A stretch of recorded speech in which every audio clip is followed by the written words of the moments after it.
bienvenue à une nouvelle leçon du cours pour programmeurs en Java intitulé Programmation avec Servlet, deuxième partie. Alors tout de suite le menu. On va voir les servlets HTTP et qui restent les plus utilisés. Les requêtes HTTP, les réponses à ces requêtes-là, donc les réponses HTTP, les servlets et le thread, et quelques indications sur la collaboration entre les servlets. Alors, les servlets HTTP. Alors, en principe, on va faire un petit récapitulatif de ce qu'on appelle servlet. Alors, bien avant la création de Java, il existait des mécanismes qui nous permettaient de faire des liaisons interactives entre les postes, si vous voulez, les navigateurs web, ainsi que les serveurs web. Alors, ces mécanismes-là, c'est ce qu'on appelait les scripts CGI. Alors, les scripts CGI nous permettaient bien sûr de pouvoir transporter les informations saisies au niveau d'un formulaire, au niveau d'un navigateur web. Ces scripts se chargeaient de les transférer à un programme et qui, bien sûr, se chargeait aussi de donner ou de transporter la réponse aussi dans l'autre sens. Alors maintenant, bien sûr, cette méthode-là s'avère un petit peu difficile du fait qu'elle présente deux inconvénients principaux. À savoir, bien sûr, la sécurité, donc il y a un problème au niveau de la sécurité, et deuxièmement, il y a un problème au niveau des process, parce que les scripts CGI utilisent des process. Alors, lorsqu'on parle de process, c'est sûr qu'il n'y a pas une certaine optimisation au niveau de la machine. Alors maintenant, la solution avec Java, elle est très simple, c'est le fait d'utiliser, bien sûr, les servlets. Alors, les servlets apporte bien sûr la solution à ces problèmes-là en termes de sécurité et bien sûr en termes d'optimisation de votre système du fait que les servlets utilisent les threads, aussi un point fort de Java. Alors, servlet HTTP. Alors là, c'est une petite révision, donc on l'a déjà vu au niveau de la leçon précédente, c'est une petite révision pour pouvoir bien sûr avancer. Alors HTTP servlet, donc ils utilisent la classe JavaX servlet.http.http servlet, ils étendent le générique servlet, et c'est une spécialisation pour le protocole HTTP. Donc en principe, les servlets HTTP sont dédiés bien sûr pour le protocole HTTP. Alors le protocole HTTP, c'est le protocole le plus utilisé au niveau de la communication web.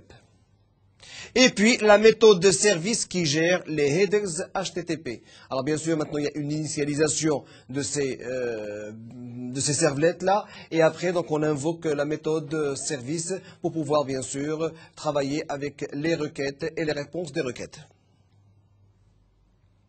Alors, méthode de HTTP servlet, donc méthode pour, bien sûr, le langage programmation Java, mais ce qu'on appelle aussi des commandes, donc c'est les méthodes qui vont être utilisées. C'est, bien sûr, les instances des classes déjà prêtes. Alors, doGet, donc HTTP servlet request, rec HTTP servlet response res. Et le doPost. Alors là, je vais m'arrêter un petit peu pour vous expliquer les deux méthodes, la get et la post. Alors en principe, les deux méthodes, ce sont des méthodes qui permettent bien sûr, en collaboration avec les servlets, de pouvoir véhiculer l'information vers le serveur web, et puis vers le container et vers les servlets. Et puis bien sûr, véhiculer la réponse dans l'autre sens. Alors maintenant, la méthode get. La méthode get, c'était l'ancienne méthode, elle n'est pas très utilisée du fait que la méthode get attache les informations d'un formulaire avec l'URL, si vous voulez, l'adresse du serveur web. Alors que la méthode post, elle crée ce qu'on appelle des flux. Donc, elle ouvre un flux à la demande de l'URL. Il y a un flux qui est ouvert et ce flux-là, donc, on peut y faire véhiculer toutes les informations qu'on veut. Alors, la méthode get reste un petit peu limitée par un certain nombre de caractères. Donc, la réponse à ce problème-là, donc, elle est bien sûr, c'est le fait d'utiliser le post au lieu du get. Alors, autre méthode pour l'HTTP 1 version 1, donc le trace, le delete, le put, l'options. C'est toujours doService qui sert de dispatcher tous ces éléments-là. Pourquoi? Parce que le doService, c'est une méthode qui nous permet bien sûr de préparer les requêtes, d'envoyer les réponses. Donc au niveau de cette méthode-là, on trouve toutes les commandes nécessaires pour pouvoir faire toutes ces opérations-là. Le doGet et le doPost. get et post avaient à l'origine des buts différents. En HTTP 1.0 et 1.1, ils ont le même but. Alors le get, comme j'ai expliqué tout à l'heure, permet d'insérer les paramètres manuellement dans le browser, simplifie le debug. Alors manuellement, c'est-à-dire lorsque vous saisissez une information au niveau du formulaire, automatiquement toutes les informations qui se trouvent au niveau du formulaire vont suivre l'URL que vous allez taper au niveau de l'adresse. Le post n'a pas de limitation sur les paramètres et devrait toujours être préféré en production. Pourquoi? Parce qu'effectivement, le post utilise un flux. Et je pense que j'ai déjà expliqué au niveau des leçons précédentes ce que c'est qu'un flux. Donc un flux, si vous voulez, c'est un chemin qui va être créé pour pouvoir véhiculer toutes les informations. Alors avec ce chemin-là, donc vous êtes libre de faire véhiculer toutes les informations que vous voulez et vous ne restez pas limité en termes de caractères comme la méthode get. Les requêtes HTTP. Alors, HTTP Servlet Request. Nous avons un servlet pour les requêtes. Alors, l'interface, c'est javax.servlet.http.http Servlet Request. Alors, elle étend le Servlet Request. Et puis, si vous voulez, c'est le repository des requêtes qui arrivent des clients. Alors là, c'est la méthode qui va se charger, bien sûr, de traiter, pas de traiter, mais bien sûr, de pouvoir faire véhiculer la requête du client vers, bien sûr, l'application elle-même. Alors, information sur la requête. Le get caractère encoding. Le get content type. Le get méthode. Et puis le get request URI. Alors, ce sont les méthodes dont on va avoir besoin pour, bien sûr, entamer les requêtes et, bien sûr, l'utilisation de toutes ces méthodes-là au niveau des requêtes. Le get protocol, le get remote ADDR et le get server name. Là aussi, ce sont, bien sûr, des commandes, si vous voulez, ou des procédures qui vont vous aider à travailler avec les servlets au niveau des requêtes. Alors, information sur le header. Donc, le header, je l'ai déjà expliqué au niveau des leçons précédentes. L'énumération. Alors, pour l'énumération, il faut utiliser la méthode getHeaderNames. Alors, vous avez l'énumération getHeaders. Et vous avez le string getHeaders qui est un string name. Donc, tout dépend de l'utilisation. Vous devez choisir l'une ou l'autre pour, bien sûr, le positionnement au niveau de votre programme. Alors, int headers, string name aussi. Gère les cookies et variables de session. Et j'ai déjà expliqué lors des leçons précédentes ce que voulaient dire les cookies. Alors, gérer les URL paramètres. Donc, on va gérer maintenant les adresses URL paramétrées. Alors, nous avons bien sûr maintenant des commandes, des procédures si vous voulez, qui vont permettre bien sûr de gérer ces éléments-là. Alors, le string get paramètre. L'énumération avec le get parameter names. Et puis, le string get parameter value. Donc, tout ça, ce sont des méthodes que vous pouvez utiliser pour le paramétrage des URL. Alors, c'est-à-dire que, comme on l'a déjà vu au niveau de la leçon précédente, comme la méthode, si vous voulez, le fichier qu'on avait, le DTD, qui nous permettait de paramétrer les servlets avant de pouvoir commencer. Là aussi, vous avez la possibilité de pouvoir paramétrer les URL avant de pouvoir commencer. Alors, maintenant qu'on a vu les requêtes, on va voir les réponses à cette requête-là et bien sûr les méthodes qu'on doit utiliser pour pouvoir donner une réponse à ces requêtes-là.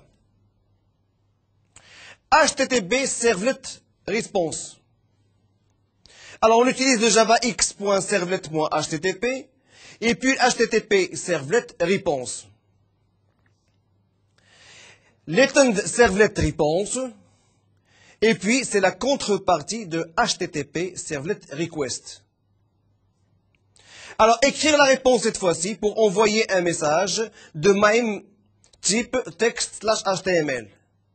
Et puis le printWriter pour pouvoir visualiser l'information, on utilise la méthode getWriter.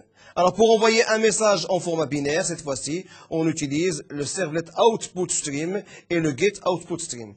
Alors là, on va reprendre un petit peu le schéma qu'on a vu au niveau de la leçon précédente pour vous expliquer ça plus amplement. Alors, vous avez bien sûr votre poste client avec son navigateur. Vous avez votre serveur web. Alors, vous avez les containers.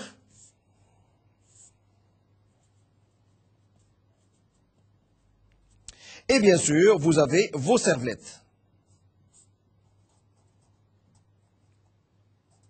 Les servlettes.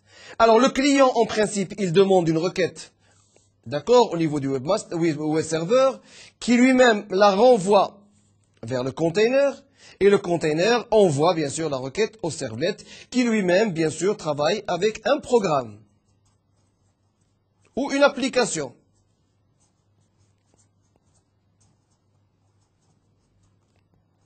Alors là, ce sont des requêtes qui vont être envoyées. La même chose ici, c'est une requête. La même chose, c'est une requête ici. Alors, dès que le servlet s'occupe bien sûr de la requête et l'envoie vers le programme lui envoie une réponse et ce servlet-là renvoie la réponse. Là, vous allez avoir une réponse. La réponse va revenir vers le serveur web qui lui-même va en informer le client. Alors là aussi, c'est la réponse. Hop, pour la différencier. Alors maintenant, la différence qu'il y a, c'est que vous avez plusieurs méthodes qui s'occupent des requêtes clients vers le web server, vers les containers, vers les servlets. Et vous avez bien sûr des servlets et bien sûr des méthodes qui s'occupent de pouvoir bien sûr répondre à ces clients-là. À partir du servlet, vers le container, vers le web server et vers le client.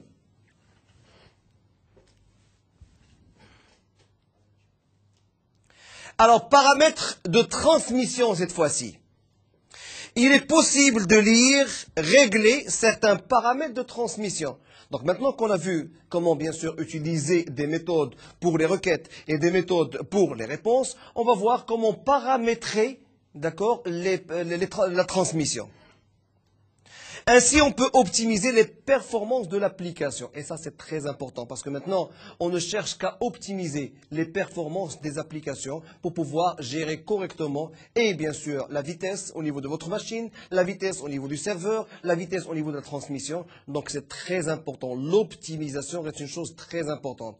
Alors maintenant, parmi les optimisations qu'il y a, donc il faut bien sûr régler les paramètres de transmission. On peut contrôler la dimension du buffer d'écriture du container. Alors là, c'est très important. Chaque fois que vous allez augmenter, d'accord, le buffer, c'est-à-dire le container, automatiquement, vous allez avoir plus d'espace. Et qui dit plus d'espace, dit plus de rapidité. Alors, tout dépend maintenant du serveur que vous utilisez et de l'application. Maintenant, vous devez faire un petit calcul pour savoir le nombre de mémoire que vous devez octroyer à, bien sûr, ce container pour qu'il puisse, bien sûr, traiter toutes les informations dans de très bonnes conditions et avec une très bonne vitesse. Alors, méthode pour la gestion des paramètres. Alors, les méthodes que vous devez utiliser pour la gestion des paramètres sont le setContentType, qui est un string type, le intGetBufferSite, le voidSetBufferSide et le voidFlashBufferThrows and InputOutputException. Alors, ce sont les méthodes que vous devez utiliser pour pouvoir paramétrer votre connexion. Alors, lorsqu'on dit encore une fois paramétrer la connexion, c'est jouer sur les paramètres de la mémoire du buffer, du container, pour pouvoir bien sûr augmenter la vitesse des requêtes et des réponses. Alors, le void reset buffer pour pouvoir libérer, bien sûr, la mémoire. Le void reset, en général. Et puis le booléen is committed. Alors, gestion du header. Et le header, on l'a déjà expliqué au niveau des leçons précédentes. Alors, l'interface, c'est le HTTP Servlet Réponse. Il contient tous les codes HTTP sous forme de variables statiques. Donc là, 404, NoteFound, etc. Donc ce sont bien sûr des codifications qui ont été déjà préparées et normalisées et que vous allez retrouver au niveau bien sûr de l'HTTP Servlet Response. L'interface HTTP Servlet Response permet de gérer facilement les headers de la réponse. Alors maintenant, si par exemple vous demandez un site, vous demandez une requête, et parfois, vous ne recevez pas de requête, mais vous recevez une page où il y a des erreurs. Alors, ces erreurs-là sont traitées effectivement par ces servlets-là. Alors, il y a bien sûr des méthodes qui permettent de gérer ces éléments. On fait appel, il y a un certain paramétrage à faire. On fait appel bien sûr à toutes ces méthodes-là et automatiquement, vous avez des erreurs au niveau de votre navigateur. Alors, certaines méthodes de gestion du header. Le void set header, donc string name et string value comme attribut. Le void added header, là aussi en string name et string value comme le set date header avec des attributs string name and long date.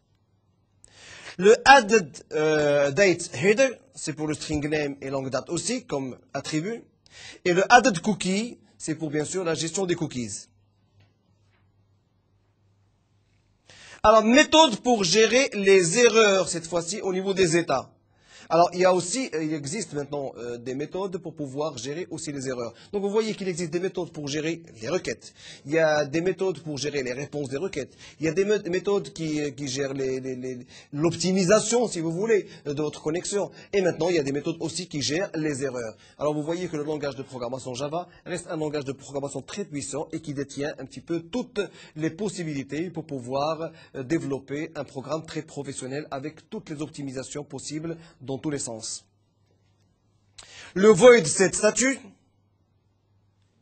le void send redirect pour la redirection. Servlet et thread. Alors avant d'expliquer tout ça, comme je vous ai dit tout à fait au début de la leçon, en principe les servlets s'appuyaient sur les threads.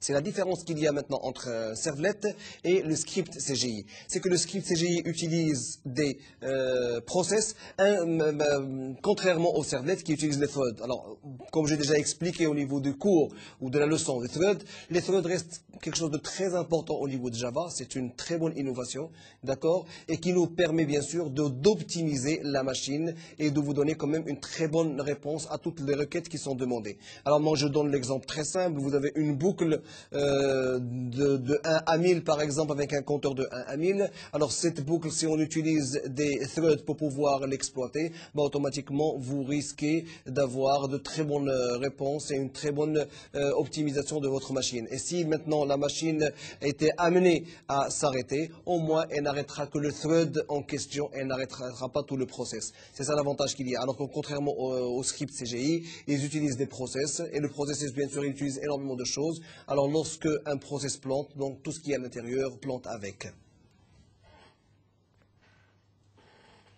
Alors, thread safe. Les servlets sont conçus pour être réentrants. Plusieurs clients peuvent simultanément utiliser la même instance. Et vous voyez l'avantage du thread maintenant. C'est qu'en utilisant le thread, vous avez plusieurs clients qui peuvent appeler la même instance. Mais chacun va travailler avec son thread séparément. Et là, on va faire un très bon travail. Alors qu'avant, on utilisait le même process. Donc tout le monde se connectait au niveau du même process. Et lorsque ça plantait pour tous les clients. Il ne faut pas déclarer des variables membres dans un servlet. Et l'état doit être géré avec des objets sessions. Et on aura l'occasion de voir dans les prochains cours ce que c'est l'objet session. Alors les variables au niveau d'application doivent être partagées par différentes servlets. Où les servlets sont déclarés dans, bien sûr, le dictionnaire de définition, si vous voulez. Vous vous rappelez du DTT, donc c'est le dictionnaire où vous allez, bien sûr, paramétrer tous les éléments dont vous avez besoin. Single thread model, donc le modèle simple du thread. Que faire si doService ne peut être thread safe? Parce que vous vous rappelez de la méthode doService qui nous permettait bien sûr de faire appel à des méthodes ou à des instances pour traiter les requêtes et les réponses. Alors maintenant, qu'est-ce qu'il y a lieu de faire si le doService ne peut pas être un thread safe? Alors, s'il réalise l'interface single thread model, tag interface ou macro interface. Alors maintenant, on va voir les stratégies du container pour single thread model. Alors, request sérialisation. Et on a eu l'occasion de voir au niveau des premières leçons ce que c'était que la sérialisation. Alors, le container synchronise les demandes et garantit qu'un seul thread va traverser l'instance à un moment donné. Donc il y a quand même une très bonne gestion au niveau du container. Alors les instances pooling.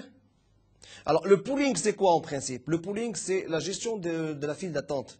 D'accord? Donc c'est la gestion de ce qu'on appelle le spooler, si vous voulez. Donc au niveau, bien sûr, de votre buffer, c'est-à-dire au niveau de votre container, il y a une gestion, donc il y a un spool, si vous voulez, qui va permettre de gérer les demandes des requêtes ainsi que les réponses. Alors le container gère un pool d'instances pour chaque servlet. Ils peuvent tous d'être utilisés en simultané.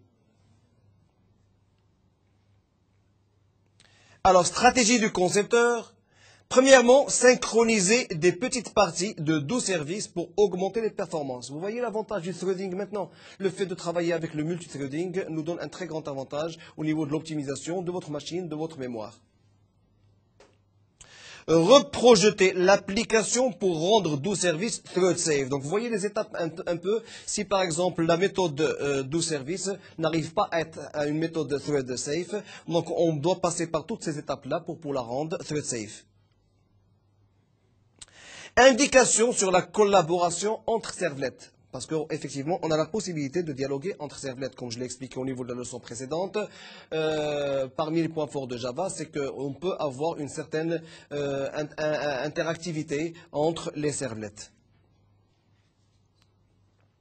Alors, étendre le modèle request-réponse, requête-réponse. Les mécanismes de collaboration entre servlets permettent d'étendre le paradigme client-serveur de HTTP. Et là, c'est le point fort, bien sûr, de la réponse avec une très grande vitesse. Vous avez le servlet chaining, vous avez les servlets fluttering, et vous avez les requêtes dispatching. Alors vous avez des modèles, bien sûr, de servlets requête-réponse. Alors, les servlets chaining, ils consistent à enchaîner l'output d'un servlet avec l'input d'un autre, donc en cascade. Donc, le fait, bien sûr, d'enchaîner la sortie d'un servlet vers une entrée d'un autre servlet, c'est le cascading, si vous voulez, donc c'est le servlet chaining. Alors, le chaining se produit au niveau de la déclaration. Lorsque vous faites une déclaration, effectivement, on utilise, bien sûr, l'enchaînement de la fin de l'output d'un servlet vers l'input d'un autre servlet. Alors, les mécanismes ne sont pas standards. Et le servlet fluttering le remplace dans les spécifications 2.3 au niveau du Tomcat 4.0. Alors, request dispatching. Le mécanisme de dispatching permet à un servlet de déléguer la demande à un autre servlet, ou JSP ou HTML, pour compléter le traitement de générer la réponse. Vous voyez maintenant, ce qui est vraiment extraordinaire, c'est que vous avez quand même un dispatching qui allait se faire au niveau de votre container, et ce dispatching va bien sûr transférer telle ou telle chose au niveau d'un servlet ou d'un autre servlet, sinon carrément vers une page HTML ou une JSP. Et ça, c'est un très grand avantage que vous allez avoir. Request Dispatcher. Alors, toujours pour le dispatching, vous avez une interface qui se base sur le javax.servlet.requestDispatcher. Alors, un objet requestDispatcher peut être obtenu par le servlet context ou par le servlet request. Donc, il y a un objet dans ce sens pour pouvoir, bien sûr, programmer un dispatching. Alors, vous avez le modèle ici, le void forward, servlet request rec, and the servlet response rest. Donc vous avez ici une méthode qui va être invoquée pour pouvoir, bien sûr, implémenter les requêtes dispatching.